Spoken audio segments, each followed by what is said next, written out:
इस कहानी के पीछे को तर्क अगर आप समझ गए तो आपका मन काबू में हो सकता है।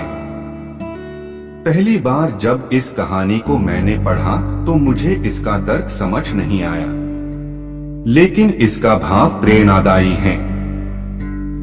एक बार महात्मा बुद्ध किसी नगर से गुजर रहे थे।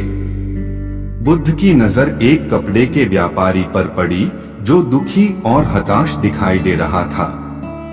बुद्ध चलकर उनके पास गए और पूछा कि हे भंते, तुम इतने उदास क्यों हो? अगर तुम मुझे अपनी चिंता का विषय बताओ तो मैं तुम्हारी कुछ मदद कर सकता हूँ। कपड़े के व्यापारी ने बुद्ध को प्रणाम किया और उनको अंदर बुलाया। उस व्यापारी ने कहा कि जब से मेरी पत्नी की मृत्यु हुई है, तब से मेरे घर पर मेरे छोटे बेटे की देखभाल वाला कोई नहीं है, इसलिए मैं हमेशा इसको अपनी दुकान पर लेकर आ जाता हूँ। लेकिन मेरी दुकान पर आने वाले हर ग्राहक की पगड़ी को उछालकर फेंक देता है, कभी कभी उनका झोला उठाकर बाहर फेंक देता है। मैंने इसको बहुत समझाया, डांटा, लेकिन यह नहीं समझा। इसकी इस हरकतों की वजह से मेरे सारे ग्राहक खुद को अपमानित मानकर वापस चले जाते हैं।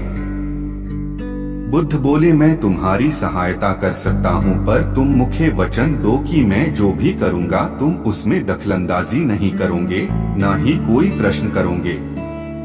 व्यापारी बुद्ध को वचन दे देता है। अगले दिन बुद्ध एक पगड़ी पहनकर आए और एक ग्राहक की भांति आकर बैठ गए। व्यापारी का बेटा आया और बुद्ध की पगड़ी को उछाल दिया।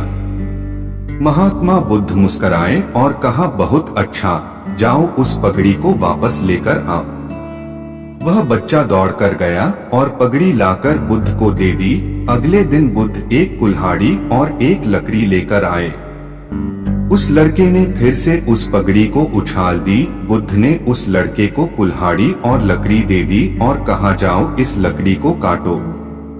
व्यापारी को थोड़ा सा डर लग रहा था कि कहीं उसके लड़के को चोट नहीं आ जाए, लेकिन उसको अपना वचन याद था। 7 दिन तक महात्मा बुद्ध कोई न कोई नया काम लेकर आते और उस लड़के से करवाते। शीघ्र ही वह लड़का भूल गया कि उसको किसी की पगड़ी उछालनी है। व्यापारी बहुत खुश हुआ और बुद्ध को धन्यवाद दिया। मुझे पता है कि इस कहानी का और मन के वश को कोई विशेष संबंध नहीं है, लेकिन पहले आप इस तर्क को समझ लीजिए। अगर हम अपने मन को अपने हिसाब से काम नहीं करवाएंगे तो मन अपने हिसाब से काम करेगा। मन वश में हो सकता है यदि मन को हम अपने अनुसार चलाएं। मन 2 तरीकों से, एक, मन अपने हिसाब से काम कर सकता है, या 2, मन को हम अपने हिसाब से काम करवा सकते हैं।